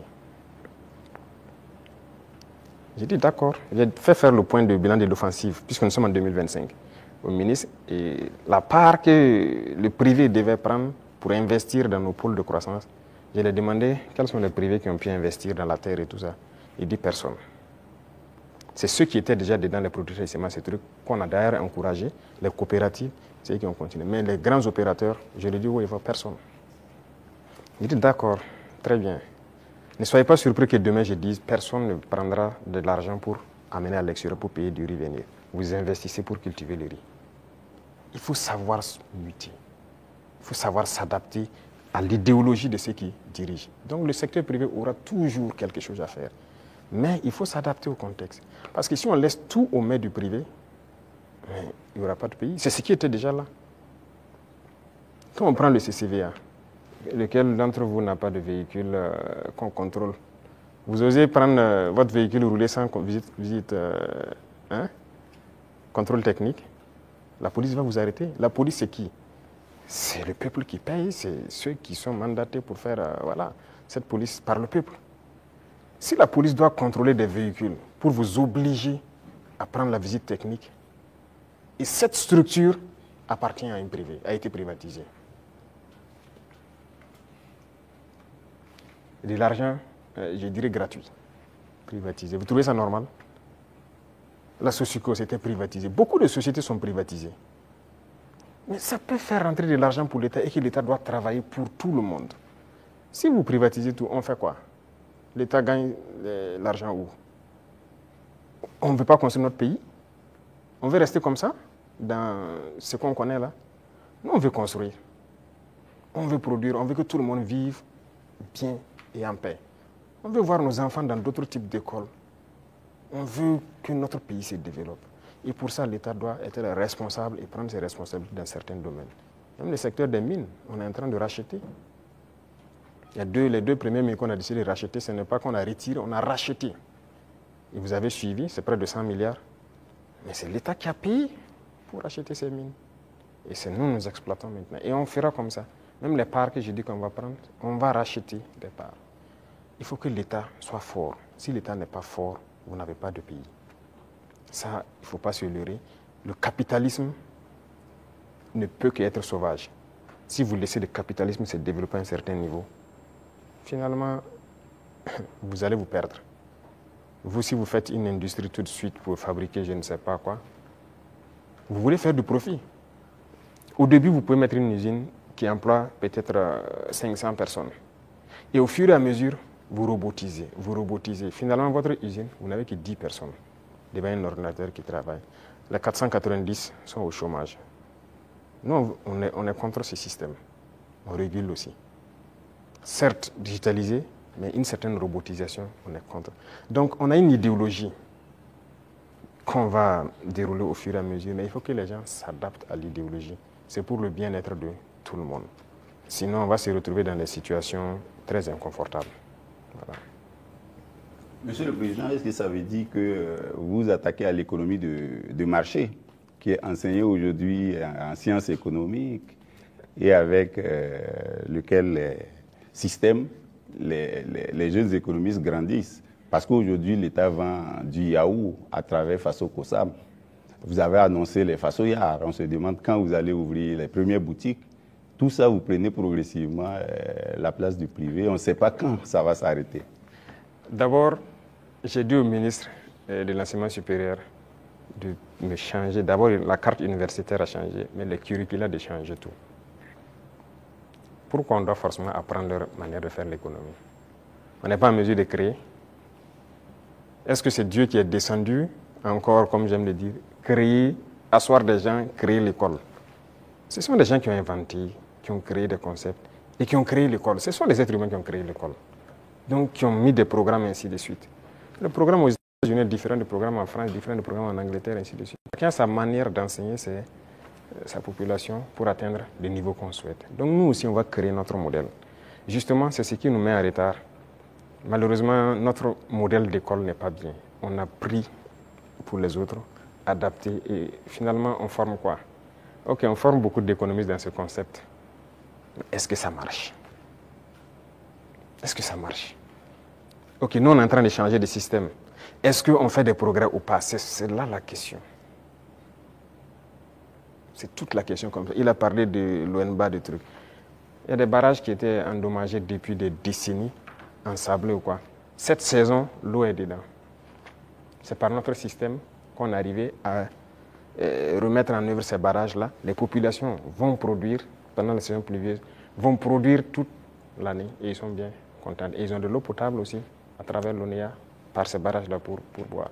Et on va continuer comme ça. Est-ce qu'on fait ça ou bien on s'assoit, on dit non, tout doit être pour le privé? Et d'abord, cette question de privé, il y a des gens qui avaient une mentalité rétrograde, encore politicienne. Et nous avons dit aux gens de changer. Vous avez bien suivi les sorties de certains ministres. Ok, on vous donne un chantier, vous prenez l'avance de démarrage et tout, et vous faites ce que vous voulez. On vous donne un chantier de bas-fond. Dans le contrat, vous devez finir en mai pour que les paysans puissent accéder au bas-fond et puis cultiver. Vous prenez votre avance et vous vous baladez, vous faites ce que vous voulez. En avril, on passe, on regarde, vous n'avez rien fait. Vous dites non, non, non, vous partez à votre rythme, c'est comme ça. On vous contraint, vous finissez le bas-fond. Il y en a qui travaillent, il y en a même qui travaillent de nuit jusqu'à aujourd'hui pour atteindre les objectifs. Pas qu'ils ne peuvent pas, mais c'est une mentalité. Et tant que le privé aura cette mentalité, ça ne va pas marcher. Moi, je vous ai dit qu'on a près de 1000 ans de retard même. Il faut rattraper. On est dans les années 1000, à la rigueur 1800. Il faut rattraper le retard, mais on ne peut pas continuer avec cette mentalité. Donc, on invite les gens à changer et à s'adapter. Vous parlez des yaourts, par exemple. Est-ce que le marché est saturé? Non. On importe. J'aimerais voir les privés rentrer dans le yaourt. Pourquoi on n'importe plus? Nous avons pris des textes pour dire que lorsque quelque chose se produit au Burkina Faso, pour pouvoir importer, il vous faut une autorisation spéciale d'importer. Ce qui stipule que vous devez payer ce qui est à l'intérieur. Lorsqu'il y a le manque maintenant, on vous autorise à importer. Voilà pourquoi les gens sont en train, vous voyez que beaucoup de privés sont en train d'ouvrir des usines et tout ça. Et si on ne passait pas par cette méthode, comment on va faire? Il y a le grand moulin du Faso qui est là, bon, il faudra qu'on est en train de restructurer tout ça. Mais parallèlement à ça, on a obligé les grands importateurs à ouvrir des moulins. Moi-même, j'ai été inauguré la dernière fois de l'autre côté. C'est l'un des plus grands importateurs. Quand on a dit on va suspendre l'importation, mais il n'était pas content, il a tout essayé. On a dit c'est ce qu'on va faire. Soit vous adaptez, ou bien l'État va prendre en compte. Mais ils le font. Mais est-ce qu'on arrive à satisfaire? Il y a la place. On a de la population, on a un grand marché, un marché immense, au Burkina et en Afrique. Mais les gens n'ont qu'à s'adapter, produire. Donc il y aura toujours de la place. Ne pensez pas que forcément on a pris la place du privé, non. Il y a la place. Vous allez ouvrir les façons, Si c'est nécessaire pour réguler, parce qu'il y a cette mentalité de toujours entraîner la spéculation de certaines personnes. Non, c'est dangereux. Dernièrement, vous avez suivi le cas des motos. Malheureusement, c'est quand il y a eu la situation, on s'est rendu compte que ce n'était même pas un marché régulier. Donc rapidement, on a dû voir comment on peut réguler ce marché pour que l'importation soit suivie. Comment quelqu'un part importer des motos et il vous dit qu'il n'a pas de facture d'achat? Puisque le ministère a besoin de la facture d'achat pour voir tout ce que vous avez payé comme douane et quoi, et vous fixez une marge à ne pas dépasser. Il dit qu'ils n'ont pas de facture. Donc il part payer, il vient, il fixe le prix qu'il veut et il revend aux populations. Donc lui, il s'enrichit. Et les autres s'appauvrissent. Et généralement, quand les gens s'enrichissent, qu'est-ce qu'ils font? S'ils buvaient la braquina ici, ils ne boivent plus la braquina, c'est le champagne qu'ils cherchent. C'est l'argent qui sort. S'ils roulaient sur peut-être, je dirais, une petite cylindrée, ils cherchent maintenant une V8. Le carburant qui est subventionné par l'État, c'est ça, c'est l'argent qui sort. Donc il faut qu'on réfléchisse à l'économie. Qu'est-ce qu'on fait? Il ne faut pas laisser sortir des devises. Vous dites que vous voulez la monnaie et vous voulez continuer pour qu'on se comporte comme ça. On ne peut pas se comporter comme ça. Voilà pourquoi l'État est en train de reprendre le contrôle. Si demain, les gens s'entendent, on nous a fait des chantages. Hein. Quand on a essayé de régler un peu à la douane, il y en a qui nous ont dit que si on fait comme ça, il y aura pénurie de riz. J'ai dit, ok, faites la pénurie de riz, vous verrez ce que nous on va faire. Et si demain, des gens veulent s'entendre pour faire pénurie de riz, c'est nécessaire que l'État prenne en compte l'importation de riz. On est prêt à tout. Il faut que les gens changent de mentalité. Allez doucement, cherchez votre intérêt aussi petit soit-il, mais permettez aux autres Burkinabés de vivre et de ne pas les appauvrir. Monsieur le Président, on vous a vu à Lumbila auprès des femmes agricultrices, les accompagner, les soutenir. Mais au-delà de ça, qu'est-ce que vous faites pour donner davantage d'opportunités de gagner des revenus aux femmes du Burkina qui alimentent la petite économie dans les quartiers, dans les villages? Oui. Très bien. Et ça, c'est l'un des points les plus importants. Et j'ai dit même au ministère donc de l'action humanitaire qui s'occupe des questions des femmes, de recentrer l'action, au lieu qu'on soit dans l'assistanat, de recentrer l'action sur la création d'emplois et des petites entreprises. Les femmes ont des qualités. Regardez la transformation à petite échelle de nos produits de consommation. Les femmes peuvent le faire très bien. Elles sont beaucoup plus patientes que les hommes. Et elles savent bien faire certaines choses que les hommes. Il faut encourager à ce qu'elles le fassent. Moi, je suis passé à Tenkodogo le 8 mars. J'ai vu les femmes qui ont fait du couscous préfet, qui est bien pour les forces, le savon liquide qu'elles font et tout ça. J'ai donné des instructions pour qu'on paye le savon liquide de toutes ces femmes qui ont été formées et qui se débrouillent pour faire le savon liquide dans nos administrations. Parce que tout ce qui est là, c'est importé, même chez vous, dans vos bureaux. Tous les savons liquides importés, n'est-ce pas? C'est pas normal. Pendant que nos mamans fabriquent ça. Et quand j'ai dit de le faire en temps, on m'a revenu que non, elles n'ont pas de structure formalisée. J'ai dit, je ne veux rien comprendre. Trouvez la formule, c'est leur savon, vous payez. Et vous amenez. Que question d'emballage ou quoi. Même si moi, vous m'amenez dans mon bureau avec les bidons recyclés des eaux de boisson, là, je vais utiliser. Ce n'est pas grave. En attendant qu'on ait ce qu'on... Pour qu'on veut le luxe, acceptons nos réalités, transformons ce dont on a besoin et consommons ça. Et on va évoluer au fur et à mesure. Une dame qui peut se transformer du savon à petite échelle, si on l'accompagne en lui donnant des marchés trucs, demain, elle peut avoir une grande entreprise qui produit et qui exporte. Voilà la mentalité qu'il faut qu'on développe. Et donc, j'ai dit au ministère là, de ne plus être là dans, vous voyez, l'action humanitaire, l'assistanat, non. Il faut recenser les problèmes des femmes. On a beaucoup de produits qu'on est en train de faire aujourd'hui. On peut transformer, même à petite échelle, et trouver une formule de rassembler. J'ai discuté avec des femmes à Bobo. J'ai dit, par exemple, les produits oléagineux. Les femmes peuvent produire l'huile brute par coopérative et trouver des gens qui ont un certain niveau, qui mettent une raffinerie en place. Et leur rôle, c'est de payer les huiles brutes et les raffiner pour donner de l'huile parfaite sur le marché. Il faut qu'on aille vers ça. Mais si on s'assoit, bon, je n'ai pas la capacité de faire l'huile et puis la raffinerie coûte cher, tout le monde n'est pas obligé de faire la raffinerie. Mais on peut organiser pour que... Voilà. Donc dans plusieurs domaines, c'est ce qu'on est en train de vouloir développer et permettre aux femmes vraiment de mettre en œuvre tout ce qu'elles savent faire. Donc c'est une politique qui est enclenchée, je crois que vous allez voir les résultats. Soumaïla Rabo, Jean-Marie Toé, ce serait donc la dernière question. Merci à vous donc pour vos différentes préoccupations adressées au chef de l'État.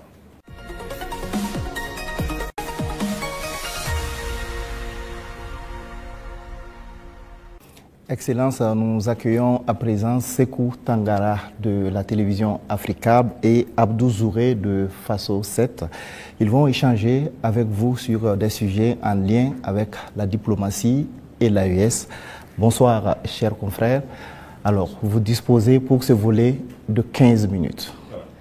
Merci, Sagnon. Monsieur le Président, l'Alliance des États du Sahel a 2 ans.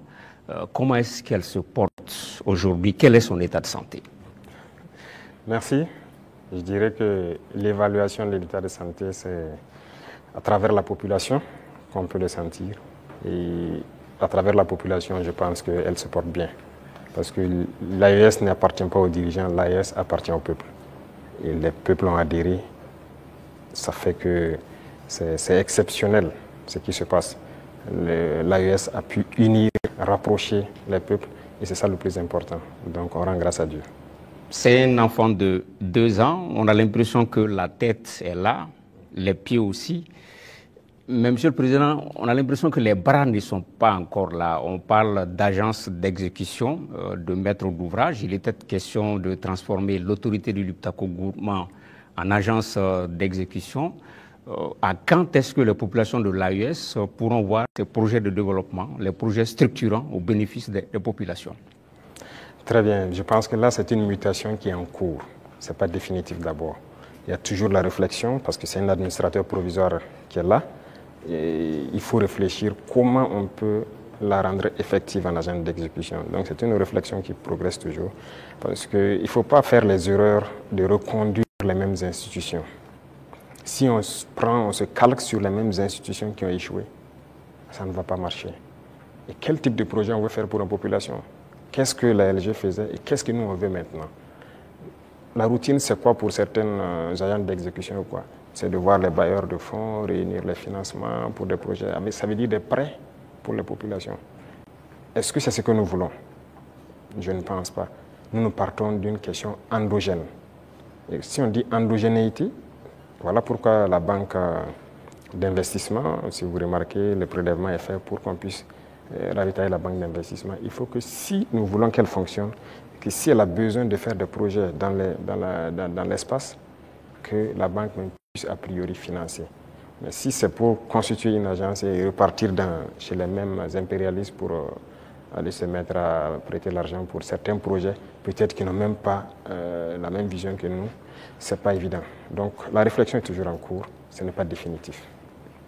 Monsieur le Président, l'AES c'est aussi la lutte contre le terrorisme.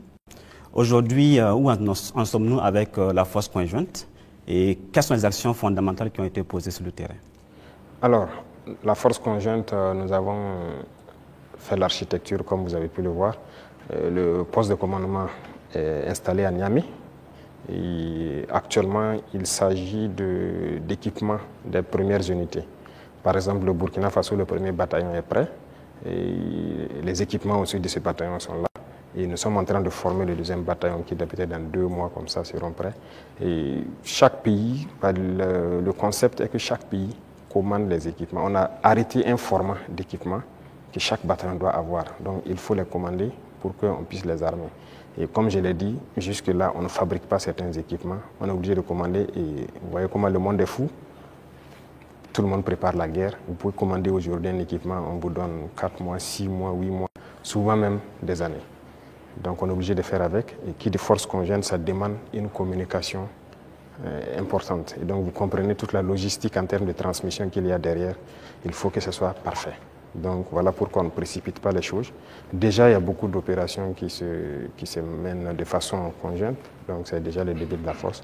Peu importe la situation qui se passe entre nous, le Niger ou du côté du Mali, nos forces arrivent à déjà coordonner pour travailler. C'est ça le plus important.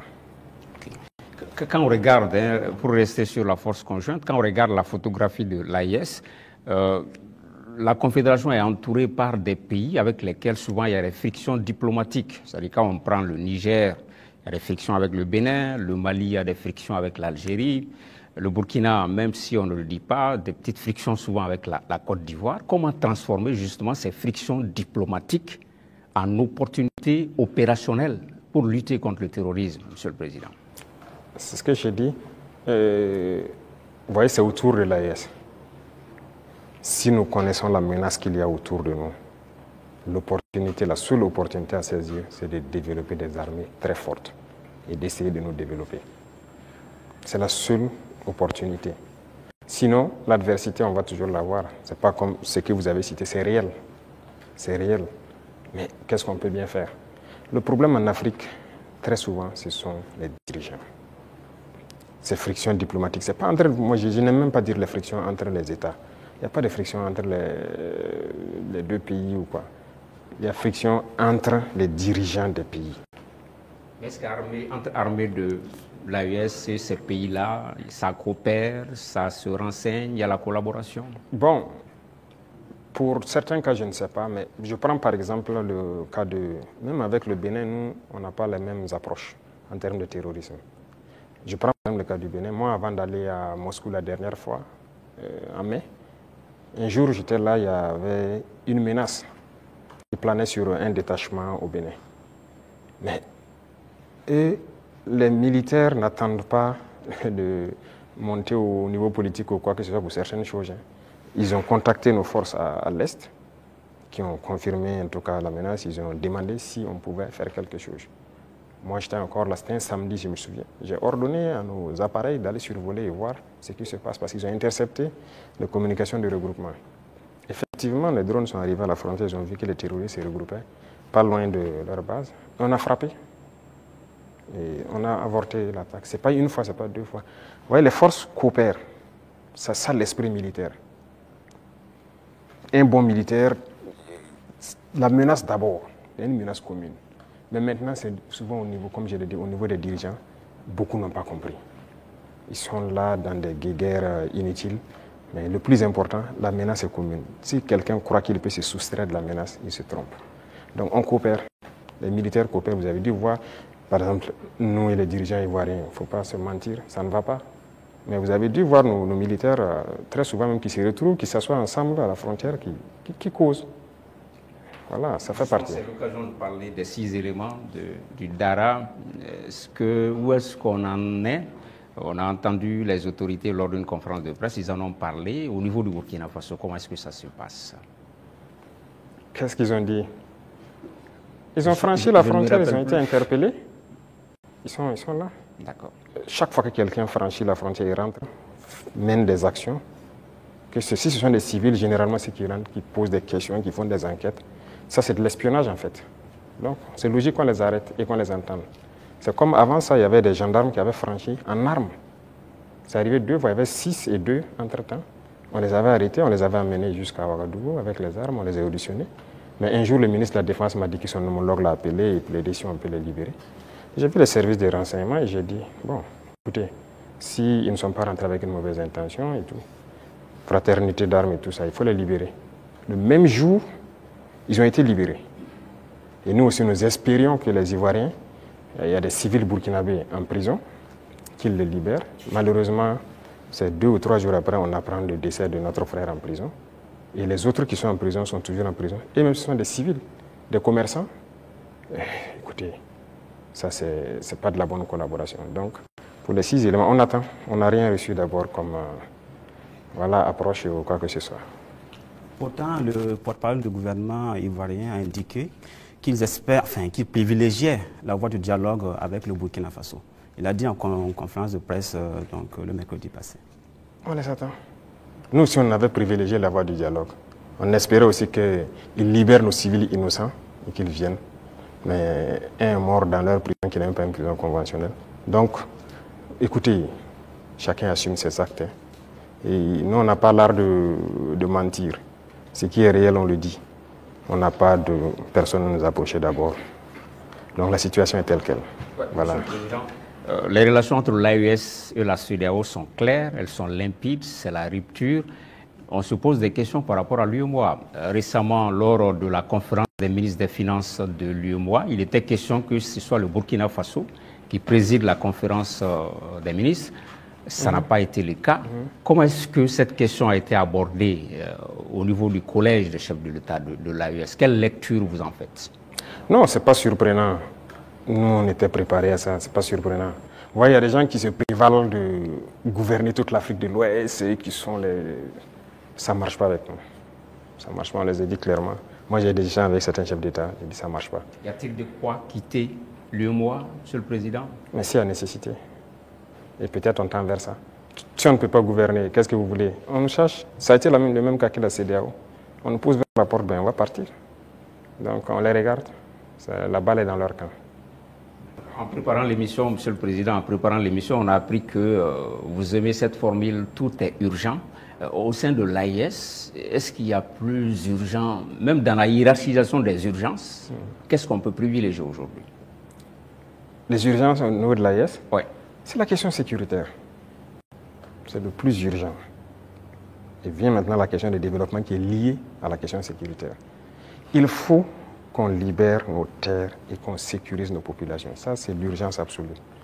Donc, tout l'effort, toute la concentration, même nos tâches quotidiennes doivent être orientées vers ça. Chaque fois qu'il y a un incident, en tant que chef d'État, on doit être au courant et on doit s'intéresser, on doit trouver des solutions et ainsi de suite. C'est ça qui est le plus important. Et réfléchir constamment, récupérer nos terres, sécuriser, faire en sorte que même dans 100 ans, cette situation n'arrive plus. Monsieur le Président, l'AES, c'est un même peuple, c'est un même destin. On est curieux de savoir comment les autres pays de l'AES perçoivent la révolution burkinabé. Peut-être qu'ils viendront à la révolution. C'est une étape. Mais il faut savoir que le Burkinabé est intrinsèquement révolutionnaire. C'est le même peuple par la mentalité actuellement qu'on a réussi à inculquer. Mais fondamentalement, vous-même vous êtes Burkinabé, vous savez que non n'est pas facile. Le Burkinabé est intrinsèquement révolutionnaire. Ça fait que la révolution passe plus facilement. Voilà. Même quand on ne faisait pas la révolution, les gens même réclamaient la révolution. Donc les autres, ils vont aussi proclamer sûrement, j'espère. On n'a pas le choix que de faire une révolution. Sinon, tout autre concept ne marchera pas. Voilà, il faut révolutionner. Merci donc à vous pour ces différentes questions relatives donc à la diplomatie et à l'AES.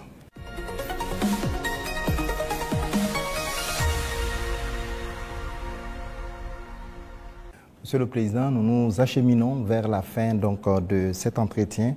La 5e et dernière rubrique concerne la géopolitique régionale et internationale. Les questions irrélatives donc, sont portées par Dieudonné Zoungrana de Aujourd'hui au Faso et Jules Domsé donc, de Vox Africa. Vous avez pour cette rubrique 15 minutes également. Alors, Excellence, si vous permettez, on va rester toujours en Côte d'Ivoire. Les relations avec ce pays sont exécrables. Et avec le langage direct et franc du soldat et du révolutionnaire que vous êtes, vous avez eu à dire que les raisons de cette colère, vous n'êtes pas contre le peuple ivoirien, mais contre les dirigeants qui donnent le gîte et le couvert aux déstabilisateurs du Burkina Faso. Alors, à quand et dans quelles conditions peut-on avoir un dégel et un échange d'ambassadeurs entre les deux pays? Ça dépend d'eux. De toute façon, ce n'est pas nous qui avons commencé cette situation. Moi, je me souviens au tout début, même le jour du 30 septembre, est-ce que l'une des premières personnes qui m'a appelé, ce n'était pas le président Alassane Ouattara. Et après, son petit frère est venu par 2 fois nous voir et tout ça. C'est vrai, on peut dire que les relations étaient bonnes, mais il a voulu qu'on suive une certaine direction. Mais comme vous avez dit, en tant que révolutionnaire, nous savons que nous ne sommes pas là pour ça. Nous, nous étions là pour la révolution. Et la révolution, c'est une rupture. On ne peut pas suivre une certaine politique. Et donc, petit à petit, les relations ont commencé à ne pas aller. Et comme vous l'avez constaté, tous ceux qui ont voulu peut-être certains privilèges, quoi que ce soit, n'ont pas eu, se sont mis à se mettre contre nous, se sont déployés là-bas, sont entretenus, sécurisés et tout. On sait de quoi on parle, parce qu'ils savent aussi de quoi on parle, pour agir contre nous. Il n'y a pas quelqu'un qui a quitté la Côte d'Ivoire et qui était venu ici en son temps. Nous avons observé ça pendant près de 2 ans.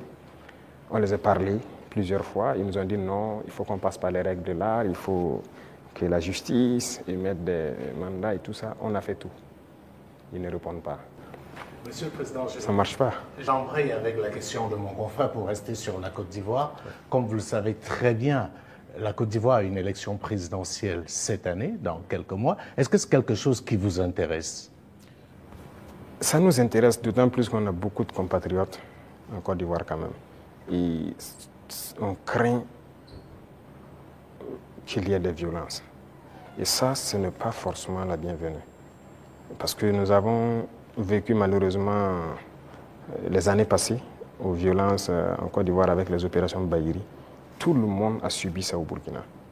Aujourd'hui, vraiment, nous ne souhaitons pas qu'il y ait des violences. Tout à l'heure, vous avez semblé dire quelque chose. Je voudrais que vous précisez, parce que c'est un peu très sensible selon moi. Est-ce que vous semblez nous dire qu'aujourd'hui, la Côte d'Ivoire servirait de base arrière à une organisation visant à déstabiliser le Burkina Faso? Ça, même plus que ça. Base arrière à une organisation servant à déstabiliser le Burkina. Ils sont là-bas. Les ennemis du Burkina sont clairement là-bas, affichés, protégés. Ils sont payés, ils sont protégés, ils sont bien logés. En plus de ça, il y a la question du terrorisme. Mais non. Le pouvoir flotte avec les terroristes. Il ne faut pas se mentir. Attendez. Croyez-vous vraiment que peut-être l'armée ivoirienne est tellement surpuissante que quand les terroristes les voient seulement, ben écoutez, ceux-là, il ne faut même pas les toucher, quoi que ce soit. Vous croyez à ça? Ils sont tellement plus puissants que les 3 armées de l'AES. C'est faux. Il y a un pacte de non-agression. Et quand il y a un pacte de non-agression, vous devenez une base arrière. Et tout ça, ça m'inquiète justement. Si ce pays, il y a des crises, le pays sera attaqué par les terroristes. Parce que s'ils ne gagnent plus ce qu'ils gagnent, le pays sera attaqué et ce pays va sombrer. C'est un danger. C'est pourquoi j'ai passé le temps à dire au chef d'État, on ne pactise pas avec les terroristes. Voilà. Alors, Monsieur le Président, qu'est-ce que vous répondez à ceux qui disent, bon, la géopolitique quand même avec la Côte d'Ivoire, ce pays voisin, qui abrite la plus grande diaspora burkinabé, alors que, bon, vos contempteurs vous accusent de pratiquer la diplomatie du muscle avec ce pays, au détriment justement de nos Paweto qui sont là-bas. Qu'est-ce que vous leur répondez? Écoutez, qui le dit? Nous sommes burkinabés, c'est ce que nous savons. et nous avons décidé de faire une révolution, on va la faire. Maintenant, celui qui embarque dedans embarque. Nous ne pouvons pas être dans une révolution et vouloir faire un autre modèle de diplomatie. Je vous ai dit la diplomatie mensongère et tout ce qu'il y a. On n'est pas prêt à être dans ce sillon-là. S'il y a quelque chose qui ne va pas, qu'on ait le courage de vous dire ça ne va pas. Il ne faut pas faire de l'hypocrisie. Généralement, les gens devant les micros et tout ça, non, tout va bien, si c'est ça, on est en train de... C'est faux, ça ne va pas bien. Il faut avoir le courage de le dire, il faut qu'on s'asseye, qu'on parle et qu'on se dise la vérité. Mais si les gens ne veulent pas ça, parce que juste dans leur tête, bon, il faut que ces gars-là ils quittent, parce qu'on ne veut pas de révolution en Afrique de l'Ouest. Ça ne va pas marcher. Donc, chacun se prépare à assumer les conséquences voilà, de la situation. Alors, pour sortir de la Côte d'Ivoire, Monsieur le Président, on reste quand même au niveau de l'AES. Vous avez certainement suivi le dernier sondage fait par nos confrères de Jeune Afrique, et avec des résultats qui peuvent sembler étonnants. Les populations des pays francophones sont tous favorables à l'AES. Je dirais, même la Côte d'Ivoire, à 66%, apprécie ce qui se fait au niveau de l'AES. Alors, comment est-ce que vous recevez ce message? Ah bon? Je n'ai même pas pu suivre ça, parce que moi, je ne suis plus ce média. Hein. Alors, c'était un sondage qu'ils ont commandé. Peut-être qu'ils ne s'attendaient pas à ce résultat, mais le résultat est tel. Ils ont été au Cameroun, ils ont été au Sénégal, ils ont été au Bénin, ils ont été en Côte d'Ivoire. Et là-bas, les populations sont tous favorables à l'AES et apprécient dans leur grande majorité ce qui se fait au niveau de l'AES. C'est logique, je dirais. Les populations ouest-africaines sont la plupart du temps liées. C'est la même famille. C'est le colon qui nous a divisés. Hein. Et quand les gens voient qu'on essaie de s'unir, ça ne fait qu'inspirer, ça ne peut faire que plaisir. Donc moi, ça ne m'étonne pas que ces populations apprécient. Et ce qui m'étonne, c'est le fait qu'ils aient publié. Pourquoi ils ont publié ça? Ça donne bien réfléchir. Pas le choix. Quand vous commandez une enquête, c'est connu. Après, vous êtes obligé de publier les résultats. Bon, peut-être ça. Voilà. Mais il faut faire attention à ces gens parce que... Je suis totalement d'accord avec vous. Voilà, ils sont pas assez. Sinon, je suis d'accord. C'est normal, c'est logique. Avec la permission de Dieudonné, je voudrais vous poser une question concernant justement votre relation avec une autre organisation. Qu'est-ce que vous faites encore dans l'Union africaine? Ah, bonne question. Alors, je dirais que notre situation dans l'Union africaine est tellement passive qu'on ne sait pas si on est dans l'Union ou si on n'est pas dans l'Union. On nous a suspendus depuis, personne ne nous parle, c'est vraiment un silence radio. Donc alors, moi je ne sais pas si je suis dans l'Union ou pas. Mais est-ce qu'il ne faudrait pas marquer le coup en posant aussi un acte historique, comme cela a été le cas avec la CEDEAO, en claquant la porte à une institution qui visiblement ne sert pas à grand chose? J'ai eu à discuter avec un diplomate de cette organisation. Et après, nous avons vu qu'ils ont nommé un médiateur, le président burundais, qui devrait même venir ici la semaine passée, je pense, mais après, il y a eu question d'agenda avec nous. Et on l'attend, on veut l'écouter d'abord, parce que nous-mêmes, nous voulons savoir pourquoi ils se comportent comme ça. Parce qu'on ne peut pas prendre une décision sans savoir leur motivation. Pourquoi ils ont décidé de nous exclure? Pourquoi ils se comportent comme ça avec nous? Si on a leur motivation, là, si on quitte, on pourra expliquer à nos peuples, voilà ce qu'ils ont dit, voilà les raisons. Et donc, nous, on décide de quitter. C'est la même chose que la CEDEAO. On a quitté, mais si on nous demande pourquoi on a quitté, on peut vous expliquer. Mais aujourd'hui, si on quitte l'Union et qu'on nous demande, nous-mêmes, nous ne savons pas pourquoi ils nous ont suspendus. Pourquoi ils se comportent comme ça. Certes, ils ont dit qu'on est anticonstitutionnel, mais au jour d'aujourd'hui, je pense que... Monsieur le Président, vous pouvez aussi quitter parce que vous estimez que c'est une organisation qui travaille contre les intérêts de l'Afrique. Je ne pense pas que l'Union africaine peut être dans une posture révolutionnaire comme celle que vous menez. Non. Par respect pour certaines personnes, voilà pourquoi j'ai dit j'attends que le médiateur qui a été nommé, qui a déjà envoyé son émissaire, prenne contact avec nous. Nous l'attendons. C'est par respect vraiment pour ce président. Nous l'attendons qu'il vienne, qu'on discute, qu'il nous dise ce qu'il y a et nous lui dirons les conclusions de nos débats. Monsieur le Président, on va aller au bord de la mer Noire, en Russie. Alors, la science a l'art de ces instruments. Vous avez fait des études scientifiques. Alors, lors d'un séjour à Moscou, vous avez demandé au patron du Kremlin de nous apprendre à pêcher le poisson au lieu de nous donner le poisson, le transfert des technologies. Alors ça, je pense qu'aujourd'hui, c'est vrai, tout le monde est d'accord que le biberonnage là, extérieur ne peut plus continuer. Alors où en est-on aujourd'hui avec justement ce transfert de technologie? Parce que vous avez parlé tout de suite avec des confrères qu'on va un jour fabriquer même nos armes ici. Alors où en est-on actuellement avec ce transfert de technologie? Alors, je pense qu'ils ont bien entendu le message. Je l'ai clamé en 2023. pendant le sommet de Saint-Pétersbourg, on nous a donné du blé, il ne faut pas qu'on aille encore demander du blé, il faut cultiver. Si on nous donne du poisson, il faut qu'on apprenne à pêcher.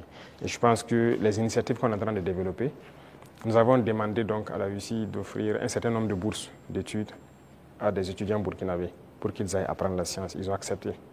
Donc il y a déjà des gens qui sont partis dans certains domaines pointus. Si vous regardez la création de l'agence atomique, on a déjà des étudiants qu'on a envoyés depuis l'année dernière qui sont en formation sur le domaine atomique, qui est une technologie poussée. Et on va continuer d'en envoyer chaque année. Donc il y a plusieurs autres domaines où nous avons demandé des formations. Ce n'est pas la Russie seulement. Même à la Chine, on a demandé des formations particulières et envoyé des étudiants. En Iran aussi, pareil, on est en train de taper en tout cas tous ceux qui ont pu développer des technologies pour envoyer des étudiants formés. Alors géopolitiquement, bon, le capitaine président Ibrahim Traoré aujourd'hui a mis le Burkina sur orbite comme à l'époque Sanka. Qu'est-ce que ça vous fait aujourd'hui? Bon, un pays comme le Burkina, bon, certains disent un petit capitaine. Qu'est-ce que ça vous fait géopolitiquement aujourd'hui d'être au pinacle? Écoutez, est-ce que vous avez toujours la tête sur les épaules? Un renforcement la tête sur les épaules, c'est une charge. De voir, c'est une mission globale qui nous a été confiée. De voir que tout le monde entier s'intéresse au Burkina, je ne dirais pas une pression, mais c'est une charge. Et c'est une responsabilité. Et on doit de l'assumer avec toute la concentration nécessaire. On n'a pas le droit de faillir. Qu'on le veuille ou pas, nous allons aller dans le sens des peuples. Parce que c'est eux qui ont fait valoir cela. Donc, on l'a vu, le Burkina est vraiment en orbite, comme vous le dites. Et nous travaillons à maintenir le Burkina dans cette posture, à être le pays des hommes intègres, à être le pays modèle, à être le pays qui va quitter cette situation de sous-développement, être dans quelques années un pays très développé, faire un miracle, parce que c'est ce à quoi les gens aspirent. Et aussi pouvoir donner notre part de voix et de tout ce qu'il y a, voilà, pour le bonheur du monde, si je peux dire. Depuis que vous êtes chef d'État, vous voyagez très peu. Oui. Le seul pays en Afrique où vous êtes allé, c'est probablement la Russie, si je ne m'abuse. Et on a vu vos homologues africains aux États-Unis, avec une sorte de photo de classe, avec le président Trump. Et je vous donne un commentaire d'un ami à moi qui me disait « Le capitaine Traoré n'aurait jamais accepté ça ». Est-ce que c'est vrai? Écoutez, moi je voyage peu, comme vous l'avez dit. Et je suis parti en Russie 2 fois, mais pour des objectifs bien précis. Il se peut que j'aille vers d'autres partenaires pour des objectifs bien précis. À part ça, je ne compte pas aller faire le tour du monde comme les autres le font. Parce que pour moi, il faut rester concentré, travailler pour son pays. Le président Trump lui-même, il a dit « America first ». C'est l'Amérique d'abord, il travaille pour les intérêts des Américains. Et donc moi, je travaille pour les intérêts des Burkinabés. Si je n'ai pas d'intérêt là-bas, qu'est-ce que je vais aller faire? Alors, l'un des grands sujets géopolitiques actuels, c'est bien sûr le conflit israélo-palestinien. On voit des États prendre de plus en plus position. On a vu des États occidentaux, européens, pour ne pas les nommer, dire qu'ils vont reconnaître, et c'est un signe fort, l'État palestinien. Mais comme d'habitude, l'Afrique est quasiment silencieuse. Elle est dans la position attentiste. Est-ce que vous, du Burkina, vous pouvez donner une position qui permet de comprendre un peu ce que pense l'Afrique par rapport à ce qu'on est en train de vivre aujourd'hui dans la bande de Gaza? Je ne peux pas vous donner une position qui permet de voir ce que pense l'Afrique. Certains Africains, ou certains dirigeants africains. Parce que beaucoup de dirigeants africains ont une autre manière de voir les choses. C'est le malheur de l'Afrique, si je peux le dire, on n'est pas unis. On ne voit pas de la même manière. Certains ont peur, certains on les met liés, certains sont là pour les intérêts d'autres personnes. Écoutez, l'Occident a amené des gens qui ont grandi chez eux, tout faire chez eux, venir les mettre chefs d'État en Afrique. Donc c'est eux qui contrôlent tout ça. Et donc l'Afrique ne peut pas avoir une opinion. Mais je sais qu'au fond de tout un chacun, personne n'aimerait voir ce qui se passe là-bas, se passer chez lui. Mais malheureusement, sur le continent africain, il y a une situation pareille. Au Congo, qu'est-ce qu'on fait même pour le Congo? En République démocratique du Congo. Ça fait combien de millions de morts depuis combien de temps? Nous-mêmes, nous sommes en guerre. Est-ce que vous avez vu des pays africains même porter la voix pour le Burkina depuis les 10 années passées? C'est rare. C'est rare. Donc, l'Africain a ce problème-là. Pendant que quand vous voyez en Europe, ils ont un problème. Tout le monde est uni, les gens arrivent à rapidement trouver des solutions. Les États-Unis, c'est pareil. Mais l'Afrique a ce problème. Vous voyez, ça fait 10 ans que nous on se bat. Vous n'avez pas entendu quelqu'un porter la voix du Burkina au niveau des institutions internationales et quoi que ce soit, ni le Mali, ni le Niger. Nos populations meurent, ce n'est pas leur problème. Congo, ça meurt, ce n'est pas notre problème. La dernière fois, j'ai essayé dans une de mes paroles d'essayer de parler pour que... Ça fait combien de millions de morts? Le Soudan, regardez comment il se déchire. Il y a beaucoup de conflits sur notre sol déjà et on n'arrive même pas à porter la voix. Donc, comment on va aller porter la voix des autres? Donc, il faut que nous, Africains, on s'éveille. Est-ce que le Burkina peut reconnaître un État palestinien? Est-ce que le Burkina est prêt à reconnaître l'État palestinien? Pourquoi pas? C'est un État. C'est un État. Pourquoi on ne va pas reconnaître un État palestinien? Non, ce qui se passe, c'est très grave. Et je pense que l'État palestinien existe et doit exister. Sinon, cette guerre ne finira jamais. Là où nous partons, ça ne finira jamais. Pendant que vous croyez que ça va finir, ça reprend de plus belle. Et on va continuer comme ça. Mais je pense aussi qu'il y a beaucoup de parts de responsabilité des pays autour là-bas. Parce que c'est leur région et les gens doivent pouvoir donner la voix pour trouver une solution à ce conflit. Voilà. Et quant à nous, on continue de se battre ici. L'État burkinabé qui doit demeurer, c'est ça qui est le plus important. Et on se bat pour notre État burkinabé. Voilà, Monsieur le Président, nous sommes donc au terme de ces 90 minutes face à la presse. Merci pour votre disponibilité et merci pour cette belle opportunité offerte à la presse nationale et internationale. Mais avant de nous séparer, Monsieur le Président, est-ce que vous avez un message particulier à l'endroit du peuple burkinabé à l'orée du 3e anniversaire de votre accession à la magistrature suprême?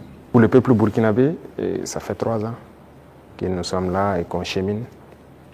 Et j'ai d'abord des mots de remerciement. Des remerciements du fond du cœur. Parce que le peuple est resté concentré. Concentré pour écouter le message qu'on a véhiculé. Parce que l'une des armes importantes que nous avons utilisées, c'est aussi la communication. Et parce que nous avons compris que les impérialistes ont toujours utilisé la communication pour détruire l'Afrique. Parce que tout ce qui se passe comme conflit, ce sont des manipulations. Ce sont des manipulations. Regardez, je prends encore le cas du Soudan. 2 groupes sont manipulés par des puissances. Faudrait-il pas à un moment donné qu'on se parle, on s'assoit, on exploite nos ressources ensemble, on fait vivre nos populations, on va continuer à se déchirer? Tout ce qui s'est passé comme assassinat de leaders politiques en Afrique, les guerres et tout, c'est à travers la communication qu'on a manipulé. Et la communication est très importante. Et ça, le peuple burkinabé a été concentré pour percevoir le message. Et nous continuerons de communiquer pour les faire comprendre ce que nous faisons et vers où nous partons. Ça, c'est le plus important. Deuxième chose, je remercie Dieu aussi, qui a permis à ce que nous puissions, en tout cas malgré la guerre, poser des actes et communiquer sur ces actes pour que le peuple comprenne qu'un lendemain meilleur est possible. L'espoir est permis. Et tant que les gens garderont cet espoir, on va y arriver au point où nous souhaitons. Et la dernière chose, c'est cette situation sécuritaire qui est là, de rassurer que la guerre va finir au Burkina Faso. Nous vivrons en paix, nous ferons ce que nous avons à faire de nos richesses et nous allons nous développer. Ça, c'est une certitude. Le rêve que nous avons pour le Burkina Faso, nous allons l'accomplir. Nous continuerons les derniers bastions importants du terrorisme, nous allons continuer à les conquérir, comme ce qu'on a pu faire en 2025 avec cette grande vallée qui était un gros réservoir économique pour les terroristes que nous avons récupéré. Il y a plusieurs autres endroits où l'orpaillage terroriste continue et tout, pour les ravitailler. Nous allons récupérer toutes ces zones et l'espoir est permis. Donc, bon courage à tout le monde, restez concentrés, résilients et on continuera à se parler. C'est ça le plus important. Une fois qu'on se parle, on se comprend et on avance. Merci. Merci, Monsieur le Président. Ce sera donc le mot de fin. Merci, chers confrères, pour vos différentes questions donc adressées au président du Faso, le capitaine Ibrahim Traoré. Merci à vous, chers téléspectateurs, d'avoir suivi cet entretien avec grand intérêt. Restez donc en compagnie de nos programmes.